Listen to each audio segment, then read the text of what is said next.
Now, just so I can get it on tape, your name is? Mary Ellen Sehmel. Great. Now, did you grow up in Gig Harbor? I've lived in Gig Harbor since the spring of 1941, early summer of 41. So where prior to that? Minnesota, near St. Paul, a small town, similar to the way Gig Harbor is to Tacoma, White Bear is to St. Paul. How did you end up here then? They were building out at Fort Lewis, and my father was a plumber, and he came out to a job, and he rode home, and he said, "I found God's country." And one of the things I remember the most is he sent me a pressed rose at Christmas time, and he said, "They're blooming here," as the snow is up. Snow is up to here in Minnesota. So it was a hard move for me because I was only a sophomore in high school, and for a girl that age to leave all her friends and come out here was tough. Boy, it was hard. Then, the last 2 years of... Right. And I came to this town that there was no one around of my age. And you see, because the boys were all out fishing, and there was only one girl eventually that I met that lived near where they rented from. So I had a bad summer. I was very unhappy. So was it here? I mean, you actually came to Gig Harbor? He came straight. He went to work in Tacoma, out at the fort, and then he on weekends he would go places. And so he came over here. It was, let's see, the bridge hadn't fallen down. Yeah, I guess the bridge, I can't remember if he took the ferry or not. But he met a man, and he stayed in the local hotel, and he met a man, and the man, it was an electrician. He also was a local judge at that time. And he said to my dad, "You're a plumber?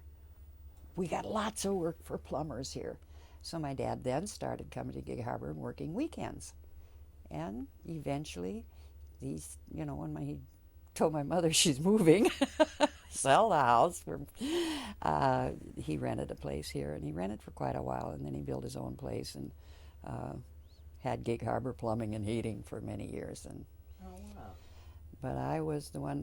The first thing I remember, the first night I came out, my dad and two of my brothers were here, and I came out on the train, and he picked me up, and he had rented a house that has just recently been torn down here in Gig Harbor on the water. And I was lying in bed, and I heard somebody screaming for help. And I was scared to death. I hear this, "Help, help, help." I look out the window, and it's seagulls. See? I'd never heard a seagull.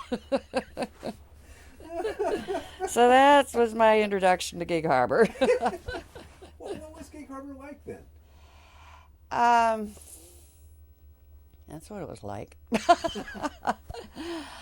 I mean, now it's kind of this yuppie... Yes, it certainly wasn't then.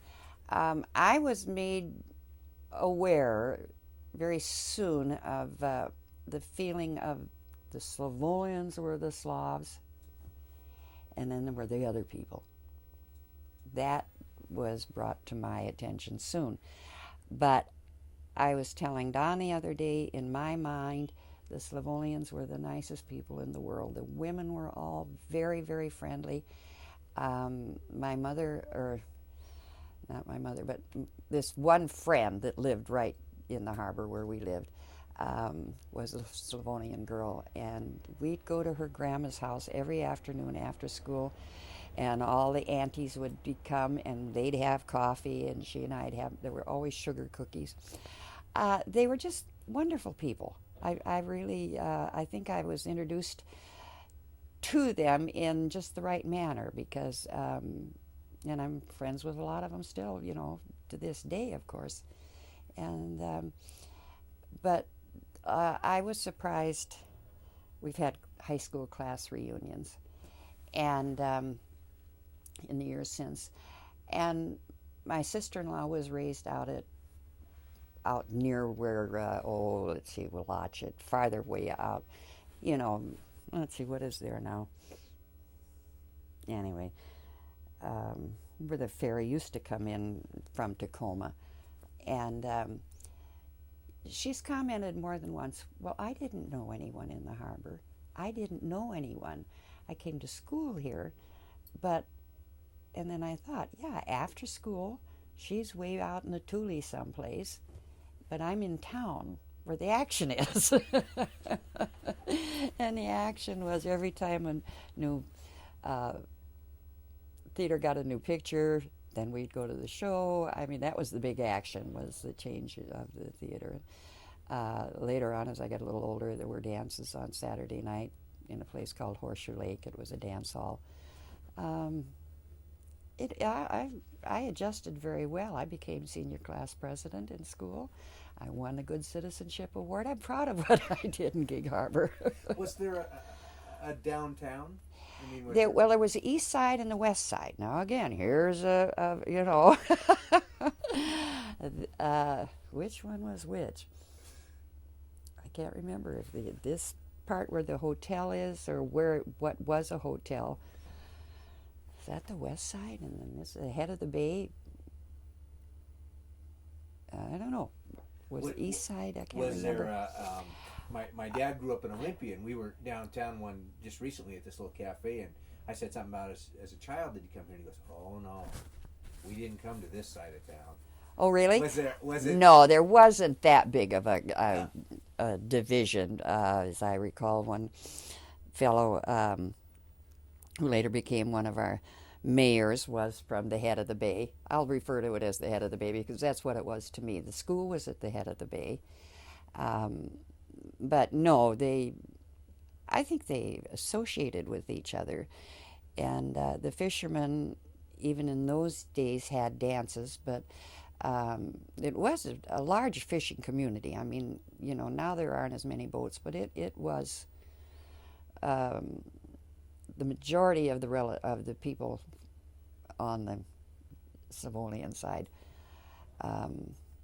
which is that side. They got along very well with everyone, I think. I think it was the other people that didn't get along with the Slavs. Now, I shouldn't be telling this. Are you taping this? Because they were a pretty good part of the... until I came to the museum, I didn't realize how big a part of the history up here the Slovakians were. Yeah. They were self-conscious about it, being old country. But in an area called Crescent Valley, we have a tremendous amount of Scandinavian people, which they should have been self-conscious about it, but they weren't.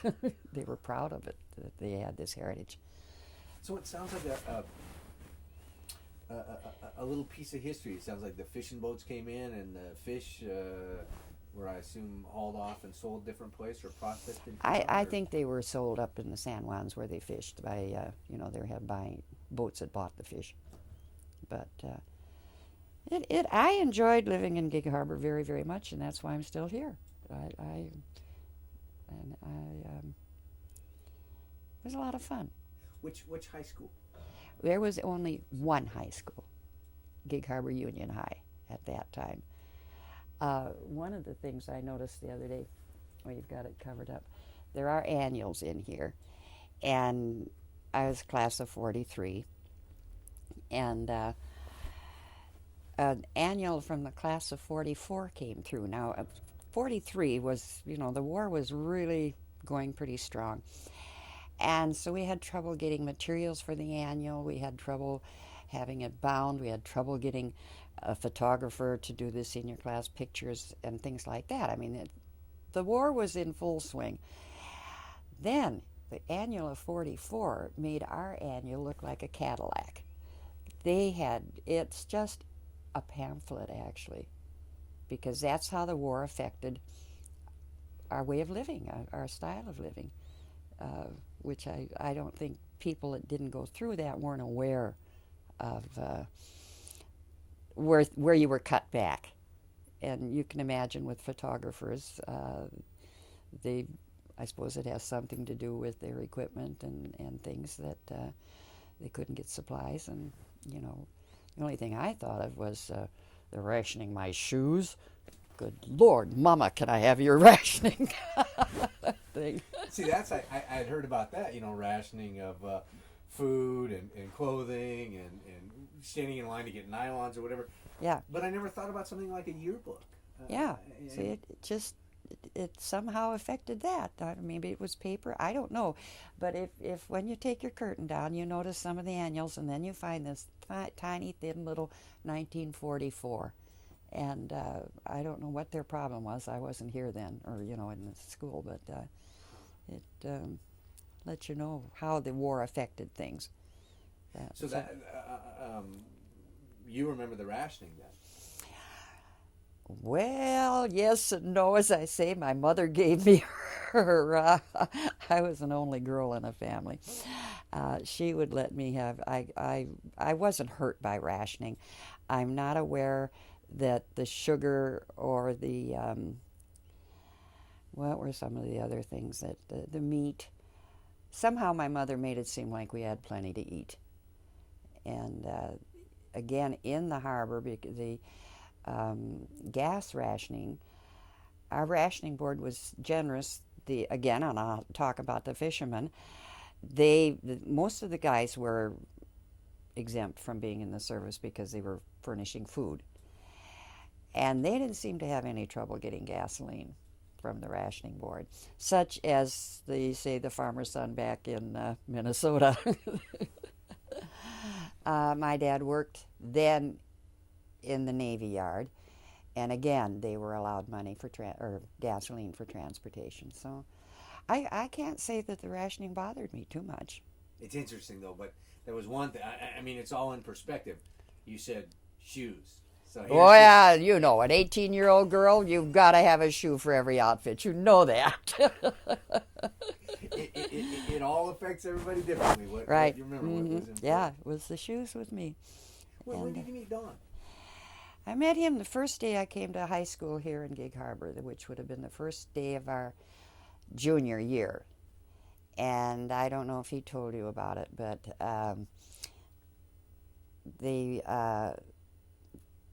we were in what was to be our typing class. And the instructor, teacher's name was Mr. Middlestat, was telling what typewriters were where. And, here we have the Remingtons, and over there are the Underwoods, and back in the corner is Elsie Smith. Oh, so that's her name! And that's how I met Don. I thought, oh, what a loudmouth. So, because he said, just at the end of my conversation with him, I said, well, was she your girlfriend while you were in the service? He said, well, I thought so, but... I never went steady with anyone, but I had a lot of friends. Did you correspond with him while he was Yes, and my letters were, Dear Don, 2 a.m. Sunday morning or Saturday. Just got back from the dance at Horseshoe Lake. He said this made him so mad. Poor guys over there in the jungle. I thought he'd like to know what we're doing back home. Did he write back? Yes, and his letters, the letters you got from servicemen, and I'm sure other people have told you this, didn't say anything. Don's were never censored. Because he, sort of discussed nothing other than I want to come home. One of my brothers, we always knew when he was in trouble because the mosquitoes were flying over. He was in New Guinea, and we knew what the mosquitoes were. Other fellows that I got letters from, I had a lot of friends. Not a lot, but again, where I worked, I made, met a lot of people. They were all innocuous letters because they weren't allowed to tell you really what was going on. And I think in my case, I don't think the war bothered me as much as it probably should have, because the fellows never talked about it. If you dated, I was thinking of this today. There were 3 Marines that came to Gig Harbor. They found Gig Harbor, and One Marine I knew had been on Guadalcanal, and he had elephantitis, and that he had a limp the rest of his life. He married a girl, one of my best friends here in the harbor. The second one had been wounded on Tarawa and lain 3 days out in the field until he was found. The fellow I dated, I can't tell you why he was sent back. He never talked about it. I never asked. And that was it. You didn't ask. I mean, the elephantitis, you could tell he was it. The fellow from Tarawa came from the other Marines to us girls. They did not talk about the war, the ones that were sent back stateside for some reason. And so for us, it was just waiting for it to be over. Where were you when you heard about Pearl Harbor? Do you remember? It was Sunday. I'd been out Saturday night. I was upstairs in my room, and I can remember my dad sitting down and starting. I remember my dad was a plumber. Started to swear. They sunk my ship. He was on the ship he was on in this First World War was not a supply boat, similar to a supply boat, let's say, the USS Vestal, and she was next to the Arizona. She's still next to the Arizona down there, and he was furious. I mean, he was swearing. They sunk his ship, and I didn't know what he was talking about, but that's what I heard about Pearl Harbor. And you were what grade? What grade? Junior in high school. Junior in high school. Junior in high school. So was there a reality that came to war, or were you just busy being I was busy being a young woman. I will say that. It was real because all three of my brothers were in the service. But I never worried about anyone being killed until someone I knew very, very well was killed. And then it came home to me. But I visited a kid I'd known in high school back in Minnesota, someone that I was very fond of, in the Marine Hospital in Bremerton. He'd been I think it was Carlson's Raiders or one of these Marines that was a raider of some sort, and shot up. And I went up and visited with him just like you and I are visiting. It didn't seem as terrible as it really was to me. Now maybe I was unfeeling. I don't think so. We all were busy with our daily, everyday life. So that's... And you had how many brothers? 3.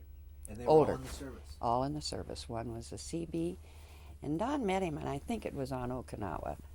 And then one was, the other 2 in the Army. One was in New Guinea. He's the one that talked about the mosquitoes. And the other one went in a little later because he was married and had a baby. But he eventually ended up in the Philippines in the Army. So, but of course now I know what my mother went through. I really had no conception of how terrible it really was. That's the one that, history books make it sound like everybody was aware and afraid, but everybody dealt with it differently. You were... I was busy. I was girl. And I was working, and I wasn't afraid of anything. Certainly was never afraid that the Japanese were going to come and bomb me, or our boys would take care of us. Even with Bremerton being so close, there was... Well, that's where I worked, right at the receiving station. So I was there, when a ship limped in, and I can remember, I believe it was the Lexington came in, and she'd been kamikazed, and again the Franklin came in, and she'd been kamikazed, and this was a fellow on the Franklin that eventually was killed that really bothered me. These guys would come in the office. They never discussed it, which I see, and in your interviewing these men that you're interviewing now that went through that. In my case, Don never talked about it. Kenny Marvin never talked about it. We were busy getting on with our lives, and no one asked. You just knew that it wasn't a pleasant subject, and they steered clear of it. And that's kind of the way it was when these, as I say, these sailors would come in, or this kid I went to visit in the hospital. It's how are you? It's today. It's not what they went through. That's interesting because Kenny kind of said that too. He said, He never. I want to remember the good things. He never talked about it. Yeah. The only time we even were aware, well, I have to tell you something about him, but that he had a bad feeling about something was don't ever give him rice. Never, ever offer him rice. And that was from day one. I had heard about Kenny Marvin all through high school. I mean, he was our local hero as far as a lot of people were concerned, because after all, who's a prisoner of war? That's something very, very traumatic. And so first he came into our Red Cross office, and I thought, oh my God, that's Kenny Marvin. And I just, and of course he didn't know me from Adam's off box, so that was the end of that. And then about 2 weeks later, Don was home. This was after the war was over, evidently. Don came home, and we were at a dance in the Spanish Castle, which is on the way going to Seattle. And Kenny we were at the Century Ballroom. That's at Fife. And Kenny was there with Fern. Well, I knew Fern. And it was more than 2 weeks later. It was a while later because it was after Christmas. Anyway, Don said to Kenny, what are you going to do with all your money, Marvin? See, because he would get back pay. And this man that I didn't know at all put his arm around Fern, and he says, I'm going to buy jelly beans for my baby. And I'll never forget that. Here's this guy that had gone through total hell, and he's had this wonderful sense of humor. And, of course, he's been buying his baby jelly beans ever since. It's amazing, isn't it? Mm-hmm. I mean, whatever it is in their minds that allow them to blank it out. Yeah. They did. They all blanked it out. They never talked about it until later years. Now they're reminiscing. Now they want to talk about it. Thank goodness. And in Don's case, he probably told you, he did. It was over with. We had to get on with daily living, reaching different plateaus in our lives. He was when the youngest son joined the Marines. And he talked to his dad, said, you ought to get involved in this 1st Marine Division, Dad, type thing. And so that brought a lot out, and that's been wonderful for Don.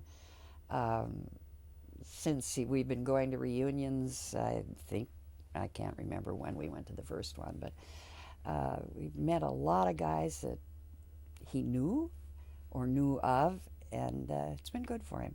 I guess. I don't know. Now I wish he'd forget about it. He watches History Channel all the time. Yeah, there's that balance. And right, yeah. For a lot of those guys, here is somebody who they can speak the same language. And stuff that they may not have mentioned for 50 years. Yeah, well, and at the reunions, they don't seem to talk about it. They just have a camaraderie that's so close. I mean, they don't discuss... Well, I'm not aware. Maybe I'm not around when they discuss things that happened. A buddy of his did come to visit us once, and a wonderful man, really.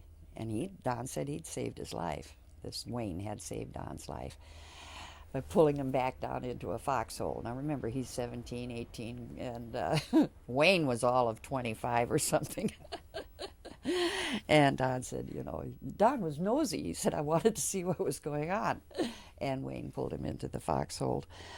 But Wayne did talk about his captain's head being blown off.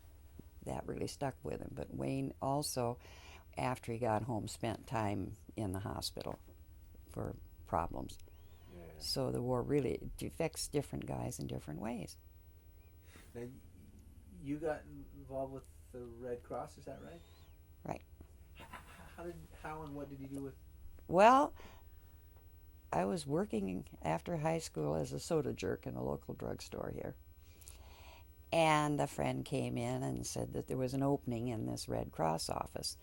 And I'd been kicking around in the back of my mind of going to work in the Navy Yard, because most of my friends had gone to work in the Navy Yard and made good pay, and you didn't have to do much except type or file or, simpleton things. And so the girl's name was Sally Gould, and Sally said, there's going to be an opening, and I'm leaving, and why don't you apply for a job there? Well, that was a large decision. I had to really put my patriotic cap on, because the wages were very poor in comparison to the Navy Yard. But I thought, and again, I could just say it was a patriotic thing on my part. I wanted to work for something like the Red Cross, rather than just to be a typist in a pool in the Navy Yard. So I went and applied, and I got the job. And I'll proudly say, now I'm going to brag, by the time I left, I had advanced to what they call assistant field director. I started as a file clerk, receptionist, teletype operator, and I did work up. So I was proud of myself, and I enjoyed it. And as I told Chris Ehrlich, I said, look at all the guys I met. I had some sneaking suspicion that having these young soldiers... Who wanted to work in the Navy Yard when all you saw were plumbers? So what did the Red Cross do? What type of Our thing? office, actually, I think I told your brother, I think we were a loan agency. By the time I had worked up to assistant field director, things had changed. But the fellows came in if they needed mainly money help. And like if their records got lost and they weren't getting paid, they would borrow money from our office. The majority of it was for emergency leaves. Mama would be sick, and Junior has to go back to Chicago or back to Wheeling, West Virginia, or you name it. And so they would loan them the money for their airfare to go home and to subsist on. Occasionally they gave them money, but very rarely. It was loans. So I said, I think we ran a loan office. Because I know the USO did dances and things like that. Yeah, our office had nothing to do like that. When a ship shipped out, they did get a little care package of bubble gum and razor blades and things like that. But basically, it was to help them money-wise. And then the Navy supplied about 4 fellows that would come in to help in the office also. The ones that were between assignments and things, they worked in our office too. And we had about 7 field directors, assistant field directors, and 1 field director. But there wasn't much hale and hearty stuff. It was strictly a business. Huh. Did it associate with the hospital too? I mean, No. So, That was another group of Red Cross women Huh. at the hospital. And so I'd go to work in the morning and go home at night. And as I say, I was proud because they made me assistant field director in due time. You had to have 2 years of college for that. And I was out of Gig Harbor Union High School. Wow. But the war was over, and they were discharging the men, and they needed someone. They had the whole staff worked then on helping these guys fill out basically a disability type discharge. And of course, everyone I ever interviewed that had been in the Seabees had a bad back. Seabees were old men. They were all at least 30. I know, it's amazing. We've heard a couple of CB stories, and that was it, that they couldn't get in anywhere else, and that was, Yeah. because they were old, Right. 30s, Mm-hmm. so that's where they could find their way in. Yeah, but they all left the service with a bad back. The bad back. But the majority of them that we would interview, this was part of their discharge process. and they would come and we'd interview them to see if there were things wrong with them or if they had a valid problem physically that hadn't been taken care of through medical sources. So that's what I ended up doing. And then one day I told Don, I'd gotten married in the meantime, I'm going to quit my job. And I quit. That was it. So were there ships coming back to Bremerton and thousands of sailors getting off ships, or they were getting here any which way? Bremerton was always full of sailors during the war years. I'm not aware that there were more there after the war ended or not. There were just always sailors there. Huh. The ships would, they'd send the ships either here or to Mare Island, or there were these other ports that did repairs, or to the East Coast even. And but generally the Pacific ships that had gotten it in the Pacific came to Bremerton. And it was a big Navy yard as far as the repair work went. How much did Gig Harbor change after the attack of Pearl Harbor? I mean, how much did the life change here? Or for you, did it? Yes, because the boys in the class ahead of us, in class of 42, just about every one of them went into the service, or they quit school and went to work in the Navy Yard for a while and then went into the service.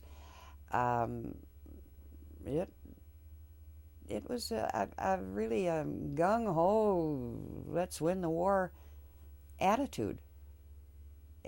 That's one of the things I noticed. And Gig Harbor itself, because the fishermen were exempt, I think compared to what my friends in Minnesota talked about, there were no young men there. And a lot of my high school friends from Minnesota came to the Red Cross office to visit me. See, if they joined the Navy and eventually were shipped to Bremerton. It was Old Home Week, and we'd, get together. But from what those girls wrote, their boyfriends, everybody they knew was gone. Here, it wasn't quite that bad. It was, bad, but not as bad as it was in the rest of the country, I don't think. Because of the fishing population. Yes. Yeah. Mm-hmm. Yeah, my mom for my age group, let's put it that way. Yeah. You see, I think my mom was about would have been the same year. And when they have their class reunion, there's guys there. But she said she doesn't know any of them because they were gone. Yeah, they graduated over in the service somewhere. Oh, They weren't a part of the class, really. I mean, yeah, like in Don's case. Yeah. See, he went in during the summer of his junior year. So, but everybody knew him. Remember, this is a very small school at that time. I think there were 36 in our graduating class. So, So when Don got back, because you weren't boyfriend girlfriend while he was in the service. No. And yet, I knew he kept these letters coming. Flowers once in a while, little things. I knew how he felt. I thought I did. But no, it's just, I had, now I'm going to, I don't know, I shouldn't say that. You see, I was an old maid. I was 20 and not married. During the war, just about everyone at least had been married once. The girls all got married at 16, 17, 18 because of the war. And the guys were leaving, and they just had to get married quick. And because they wanted to, not because they had to. Well, and wasn't there also, there was kind of a morbid side to it, too. Wasn't there a $10,000 life insurance? That was there, but no, I don't think anyone thought that. No, because they knew they'd be stuck with these guys when they came home, because you remember our generation, you got married, supposedly. No, and I knew Don wasn't home more than a week, and I thought, oh my God, got all these qualities that I've been looking for, and we just gelled. That's all there is to it. It just gelled. And I had gone with other people, and as I say, one of them was killed. And I just knew, I think part of it, and now this, I think a lot of my friends made mistakes by marrying fellows that they did not know their families. They had never seen them in civilian clothes. And a big difference. And got shipped back to the hills of, I have one good friend that got shipped back to some Texas oil field that she couldn't believe the style of life. And she's still with the guy. But it was a terrible adjustment for her. As, you know, they come in their uniforms and they look great, and then they take you home to Mom and Pa. It's... Now, was that a transition for Don? You know, he'd been a Marine, and now he's going to come out and be a... He fell right back into Gig Harbor lifestyle just like that. See, this is it. They all forgot. They all just fitted right in and started their lives, and no, they never... he didn't have any of these... quote, flashbacks or all these things that the Vietnam people seem to have. There was nothing like that. He did get malaria, an attack of malaria a few months after we were married, and that was it. But no, no problem. He just came back and was Don Sehmel, same Don Sehmel that had left. So, yeah. And again, that shows where our... I don't know if it's our worlds have changed. I mean, Vietnam was a different war than that. But again, that's it. These veterans, men, women, children, whoever they were, the war got done, they went back to running the country. And they did their... When I talked to them, you know, were you a hero? Do you think you knew heroes? No, we were over doing our job. And when we came back, there was a country to run and family to raise. I think that was it. I mean, they just had to get a job, and they had to get along, and this is where their priorities were. It was to have a life. They knew they had a life, which they hadn't. Probably there were many times when they were in battles that they wondered if they were going to have a life. So everyone that I knew here had the same attitude when they came back. No one dwelt on the war, and no one dwelt on what they'd been through, and what it had been like. And I include my brothers, and I can include all the guys people we ran around with. Having stayed in this town, a lot of people stayed, fellows that had been gone, and they just were out to have a good, happy life. It's interesting because I assume that post-war that things were different, or was it? I mean, was it night and day different where you've come out of the Depression, we go to war, and now the country's in this building mode, or when you're in it, does it seem that way? I mean, does the economy magically change? Looking back, I know we were the greatest generation. Because we went, as you said, went through different adjustments that people don't make now. People make adjustments now, and they think that they're having a tough time, but they don't know what it was like to have, as you say, gone through the Depression. And in Minnesota, the Depression was a depression. And then go through this war, be involved in it, and then the rebuilding, and I'll say, of your lives. We made sure we didn't make mistakes our parents made. I think you probably are aware that this was one of the most educated generations. I'm sure there was, thanks for the GI Bill. But the guys wanted to be something.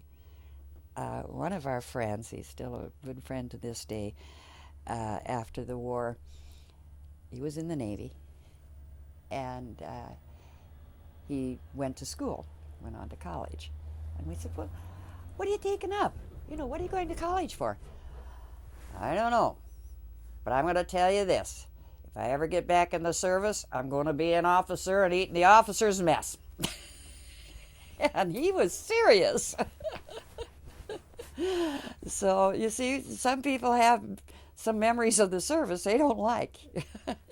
It's all perspective. Yeah. I mean, it is all. He was in schools the whole time. He never was overseas, and I would assume this officer's mess was going to get there someday.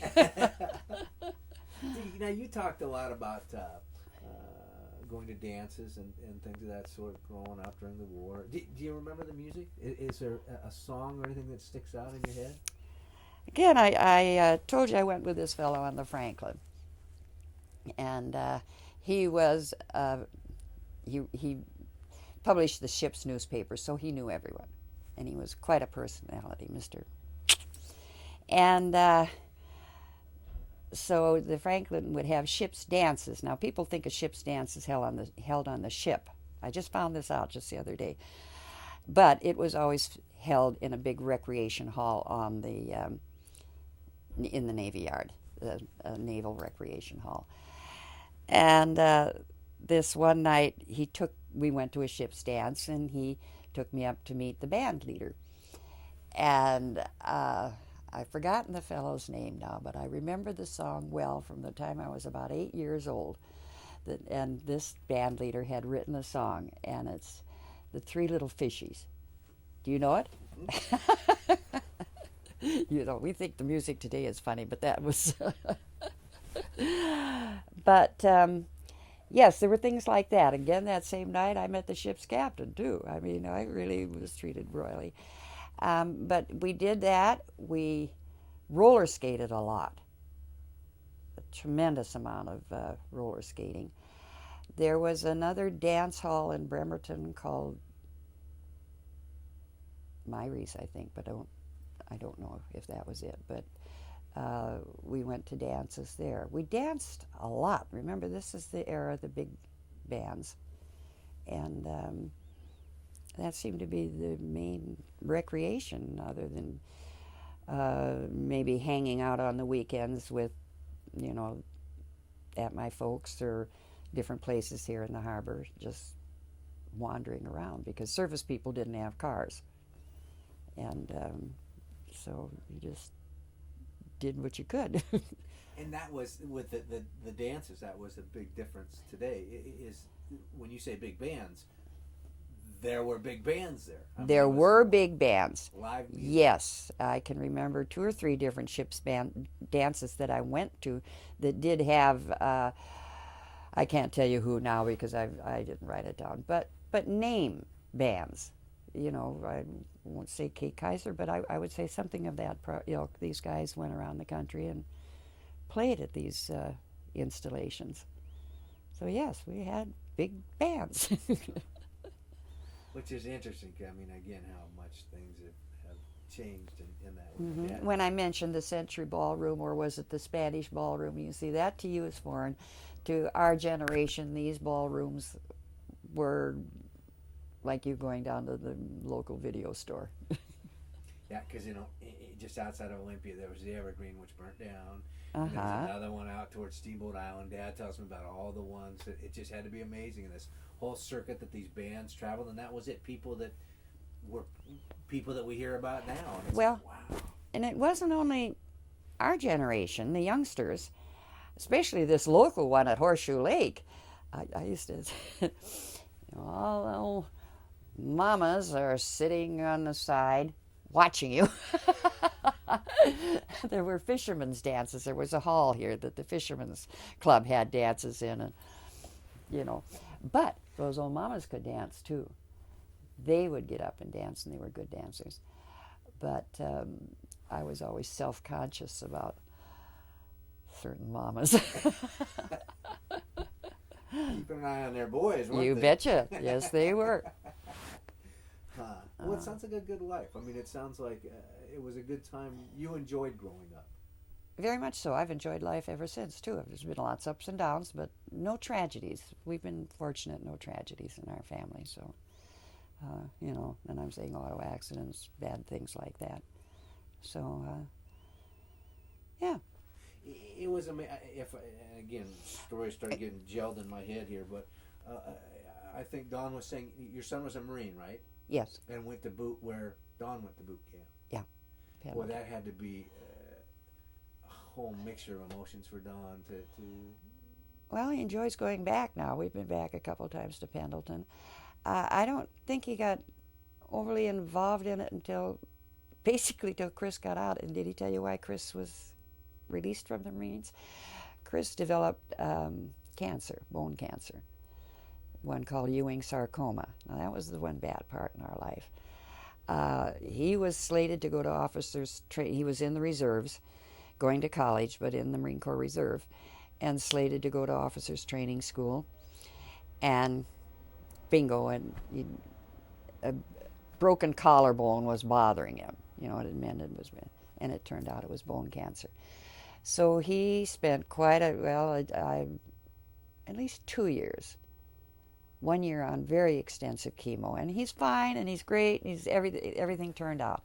You know, it was either he's going to die or he's going to live. He lived, and but that's when Chris he got out on a disability discharge.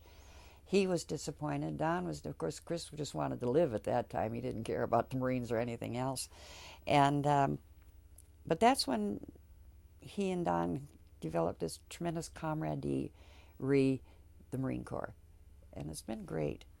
But Chris, even before he got sick, was very militarily minded. He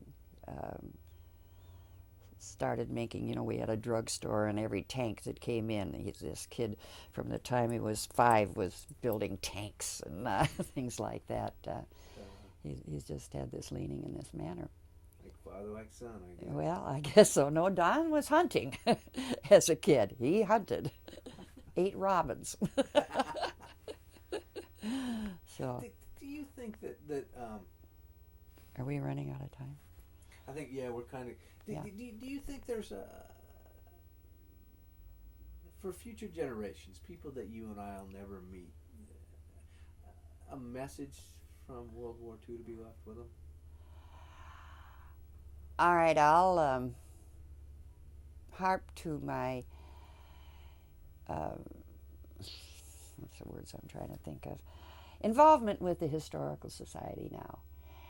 And we'll be working here, and a man's name will come up, Civil War veteran. There were about 4 of them that came to Gig Harbor, and in my mind, I just think of what that must have been like for those people to go through the Civil War, and because to me that must have been a trauma with brothers fighting brothers, and the attitude that was going on at the time, and to think that those people came out here as pioneers and built this community or helped. Each one of them was very much of an instigator in the development of this little town. And so I kind of think, people will look back on our generation and think, my God, how did they do it? It's the way I feel. Same way I look back on the people that were involved in the Civil War. It is pretty amazing, especially now that the generations, my generations and generation after me, have brought back this awareness of what's there. And I think that is the big question, is how did they do it? I mean, all of it. I mean, when you look at the full spectrum from Depression, World War II, post-war, to build the country. But then you see, then there will be people from the Vietnam War, and the people Korean War is kind of the forgotten war. And a lot of people would like to forget the Vietnam War, and yet it was a very traumatic, I think that will be written up in the history books as a traumatic period for our country, which it was, because the feelings of yes and no. What's going on today is another. How are we going to look back on this? So. Yeah, Vietnam's our the World War II vets had put this project together, and a gentleman I'm working with is a Vietnam vet. The reason he got involved is because he wants to go to the next step with this, and that's to do. Yes, I think it should be, because it was such a bad period in the country, and I mean, so many young men went to Vietnam, kept their nose clean, came home, and went on and ended up with good lives. Yeah. But there's a large percentage of lost souls. The men came home, but they were lost, and that's a tragedy. That's where the hard thing is. I mean, that's, you look at World War II. Actually, it's interesting because there's all sorts of dilemmas and kind of surreal aspects thing. World War II, there were the generation that came home heroes. There were some that came home. Andy Rooney talks about this. That he says you got to realize that 1 out of 7 soldiers were on the front line, and so these people would come home thinking they were nobodies, even though they really were. I mean, it took everybody to make it. But they're having these hero parades, and they felt embarrassed by it because I was just I was the file clerk back here or something. Yeah, never realizing how important that was. Yeah, without all that, it wouldn't gel. Happen. Yeah. Mm-hmm. Yeah. No, I think as they've matured, they recognize their jobs were just as important as the fellow crawling around up in the foxholes in our case. Marines had foxholes. I don't know if the Army had trenches or not. How is it living with a Marine? It's been kind of tough on my kids because of the discipline, the attitude. You must be disciplined. But he was great at first, you know, kept his shoes polished and all those things that I admired. Now, 50 years later, I think I took too good care of him. But as I mentioned earlier, we had plateaus. First plateau was get an education for Don. And then the next plateau was to have the business gel. The next plateau was, well, then we built a house. That, you know, before the business came the house, and then the business. And then it was acquire a little more, keep aiming high, and I'm not talking mainly monetarily, but just, we always had goals. There were goals, you know, a lot of people like to travel. We made that goal. We traveled a lot. Back to Peleliu and Palau and Guadalcanal and... Oh, really? So oh, yes. Wow. Yeah. Yes. We've gone back to a lot of them. Peleliu was the worst. It's interesting because you brought in everybody brings a little new perspective, and that's it, coming out of that with goals. And looking back one more generation. Australia was a big one for him. Wow. Now, let me tell you, this I have to tell you. We got to Australia, and he had spent 6 or 8 months, spent his 18th birthday in a town called Ballarat. They were bivouacked in the city park. It snowed on his 18th birthday. So we get to Ballarat finally. We'd driven all the way down the coast from Cairns. And we get to Ballarat. First thing we do is to go to the city park. It had changed. Yeah, 50 years later. Yeah. His big disappointment was he couldn't find where his tent had been. But that, you know, see, there were things like that. You call them the goals, the plateaus that you reach. Now, it's amazing because there is that difference of your generation, and then you roll back to your parents' generation, and what they had became available. Mm-hmm, yeah, and they had their goals also. Every generation has goals, I'm sure. Huh. Must. Should have. They don't. The only thing I felt sorry about with Don was that with that GI Bill, he couldn't choose a better college than the University of Washington. But beg your pardon. You're not talking about Wazoo, are you? I had to get back. That had the best